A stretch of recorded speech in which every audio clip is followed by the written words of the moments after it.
Well, let's go across tonight for this NDTV exclusive. Joining me tonight is Mr. Roman Babushkin. He's the charge d'affaires of the Russian embassy in India. Mr. Babushkin, you're joining me at a time when the world, you've seen world leaders have come together to condemn Russia. You've heard the Ukrainian envoy say there's a special place in hell for war criminals, speaking to the Russian envoy at the UN Security Council. What would you say today, Mr. Babushkin, to fears that Russia is causing another war in Europe, scenes we haven't seen since the Second World War? Thank you. Thank you. Good evening. I would say, first of all, don't be misguided with the plenty of disinformation and rhetoric coming from the other side, because the situation is crystal clear. So the red lines are crossed. Russia was waiting for 7 years for Ukraine to implement Minsk agreements and to start negotiations with Donbass and Donetsk. Instead of that, so war started not just today, it started 7 years ago. Actually, the special decision of the Russian president today about the military operations to support the liberation of Donetsk and Lugansk regions. In fact, that is the only step to stop the war. This step is being made in a full accordance to the international law, by the way, and full accordance to the UN Charter, and according to the treaty obligations which are coming out of the documents which are signed after these new republics were recognized by the Russian Federation. No, but let me just ask you, Mr. Babushkin, tonight we know that you have said that this is Russia's point of view. We know that Prime Minister Modi is expected to speak to President Putin tonight. India is likely to urge for restraint. It's likely to ask, why is it that Russian troops are now reaching Ukraine's capital, if it's just about the two areas that you just mentioned, which you said where President Putin has said there's genocide, that why Russian troops are now attempting to take over the capital of Ukraine. What do you think will be on the agenda tonight when Prime Minister Modi speaks to President Putin? It's nonsense. It's absolute nonsense. There is no Russian troops in Ukraine at all. Even they are not present right now in Donetsk and Lugansk regions. You see what happened last night. There was about 2,000 ceasefire violations from the Ukrainian side. So, and Russia targeted only military infrastructure units, and according up to this moment, about 74 units were destroyed, including 11 air bases. Dozens of the Ukrainian border forces are giving up. Those who are fighting just in Nazi elements, which are supported by the Western countries. And Russia has had no plans to invade Ukraine and to occupy Ukraine. Just be defending these people living in the territories of Donetsk and Lugansk, because of continuously years by years the policy of genocide and extermination of these people, violations of basic human rights. We have more than 400 criminal cases, invoked against the war criminals. In fact, Mr. Babushkin, these are words that the words genocide, the words Nazi elements. The Ukraine's president has also talked about how these are scenes that we have only seen in Nazi Germany. Also joining me tonight is the German ambassador to India, Mr. Walter Lindner. Mr. Lindner, you've heard Mr. Babushkin. What is Germany's point of view today? And as I said, are you worried this can lead to war in Europe? Are you worried that when seeing the scenes we've seen today, which really is reminiscent of the Second World War in Ukraine? And how would you respond to what Russia is saying, that this is actually something driven by Nazi elements in the Western countries, and there was genocide taking place in these two regions?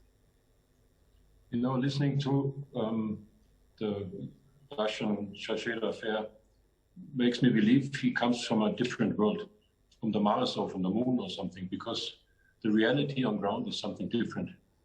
And it's not my opinion or the German opinion. In the Security Council, more than 60 or 70 people in 70 states were sharing the same opinion. Nobody believes this narrative. This narrative is a fake narrative, of course. In these days, confrontations are done through false narratives. Now, why the necessity of 150,000 army around in peace times around a peaceful nation like Ukraine, just to do maneuvers and then turn by chance these troops into the aggressors, recognizing so-called people republics, which was all, as the NATO Secretary General said, cold-bloodedly planned. It's a whole agenda, and the whole world believes one narrative, which is not the one which Russia is presenting. Maybe Russia and Belarus and maybe Syria or some countries, but the rest of the world believes a different narrative. India and China also walking very careful tightrope. India also asking for restraint on all sides. So let me just go across first straight away to Mr. Yurash, who's a Ukraine MP, the head of the Parliamentary Friendship Group with India. Now, Ukraine's envoy in India today asked for India to intervene strongly, for Prime Minister Modi to speak to President Putin, which is happening now. What would you say, sir, as I have the Russian charge d'affaires in India, who has said that there was genocide going on in these regions and that there are no Russian ground troops in Kiev or in Ukraine? Liars. These people have invaded my country in all directions. Their forces basically are invading north and south, in the east, and are killing people every minute that we speak with you. I'm recharging the weapons we've been distributed right now to try and defend Kiev, because there are battles around Kiev happening with the Russian army. They have been actually, some of them actually given up, and we already have videos with them. Time and time again, we've seen this happen. Russia making outrageous claims, telling lies to the world, and telling that everybody that it attacks is to blame. Very simply speaking, Russia is not to be trusted, and the world is seeing this right now, finally. And the images you're showing on your screen shows this very clearly. Every single part of Ukraine was hit by missiles. I'm come from the west of Ukraine. The west of Ukraine was hit, the east, the center, everywhere. Missiles from Russia are falling on Ukraine, and we are preparing to defend Kiev as we speak. Mr. Yurash, for a country and people at war, as I said, can you show us the arms? I mean, it's actually, when we saw those pictures, the citizens huddling in bomb shelters and the arms, what is it like for you today, as forget being an MP, but as a citizen where a country has been invaded? We know that if we want to have a chance against Russia, we need to arm everybody. So we are giving up weapons to various veterans, to various people who are going to stand and fight, because Russia is trying to have a blitzkrieg on Ukraine, trying to overwhelm our forces from every direction. We have a simple situation, which basically we are now receiving weapons and are preparing for a fight, because every single Ukrainian right now needs to stand, and if he believes that our country should have its right to exist, they should defend our country and take the Russian lies to the task. Mr. Babushkin, how would you answer this MP is currently in Kiev? He said, I'm arming myself. I can see my people being attacked. Who are they being attacked by if it's not the Russians? We have no intention to attack any city of Ukraine. So there was a targeted operation against the military infrastructure units. This is one thing, and what may happen in other cities and some bomb blasting or etc. So the pattern is very similar to what have happened in Syria, for example. Like white helmets were making some staged videos about the civilians who were dying, and but it was it has become a pretext for sanctions, for another pressure, for other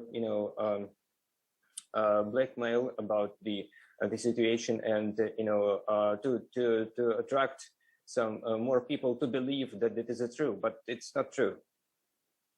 Again, Mr. Babushkin, he is currently there arming himself. He wouldn't be doing that. Why would individuals be doing this as a pretext for sanctions? Is this about, now the West says this is about one man. It's about President Putin's dream to take back areas of the former Soviet Union. It's about one man taking his country to war. And the worry that he said today that the consequences, if other countries intervene, will be catastrophic. What did he mean by that?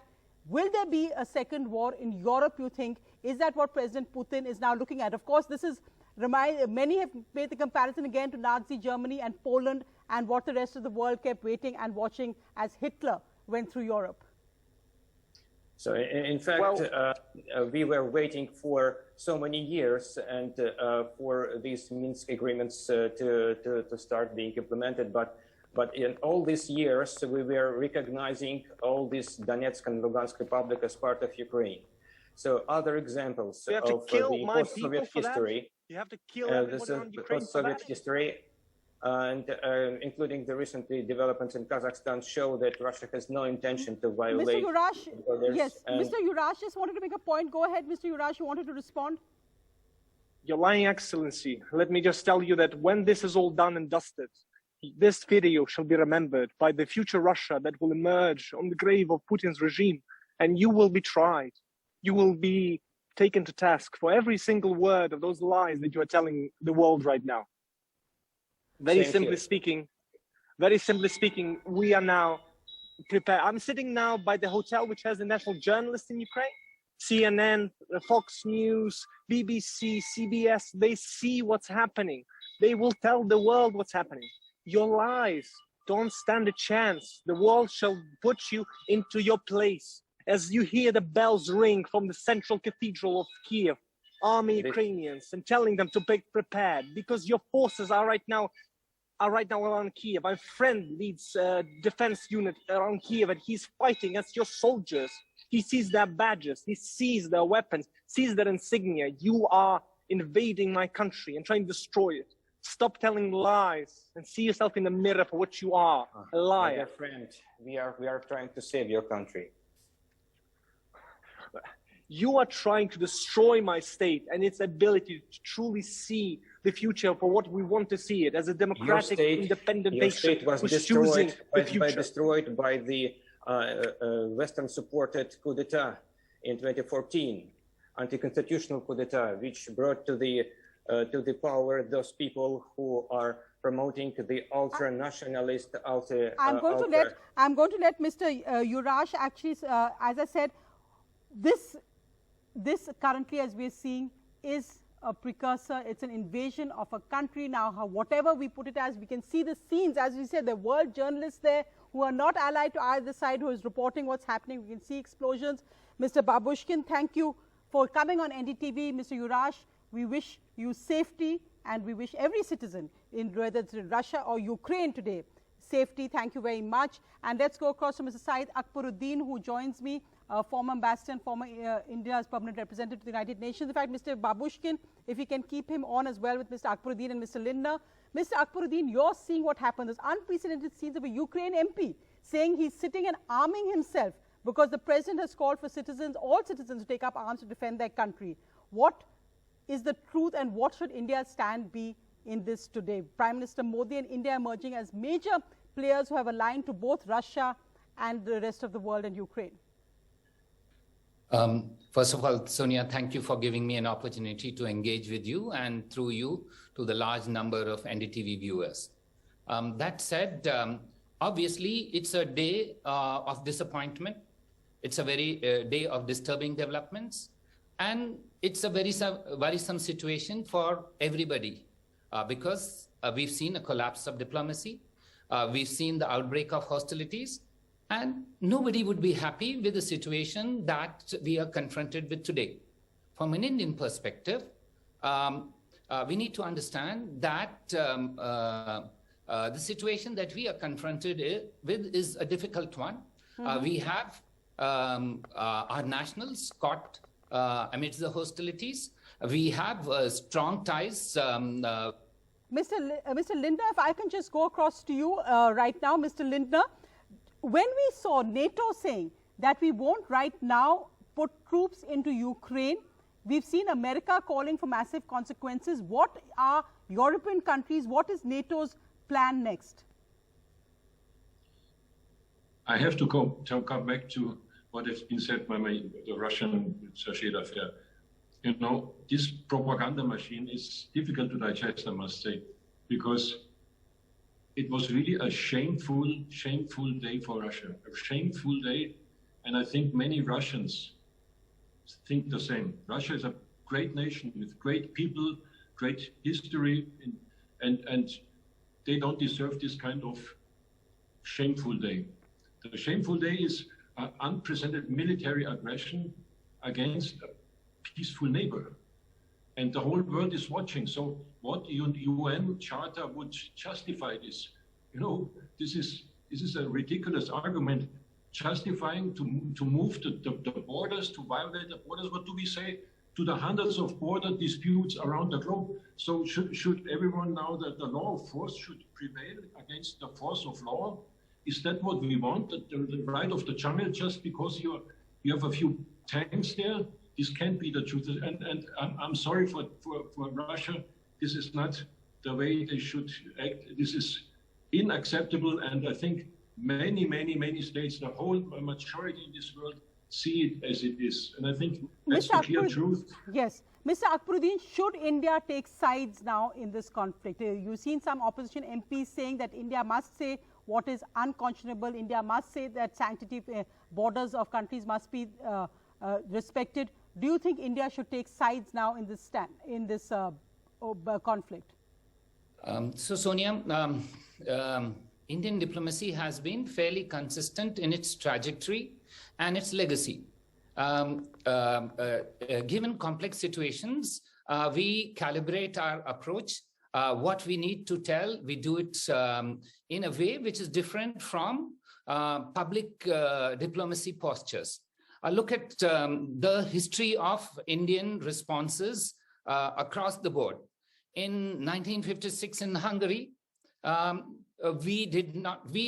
approach has always been non-condemnatory in nature. It doesn't mean to say that we are disappointed. It doesn't mean to say that we are taking sides, but we are, as a people, as a approach, we have been non-condemnatory. Look at 1956 under Prime Minister Nehru in Hungary. Look at 1968 under Prime Minister Indira Gandhi towards Czechoslovakia.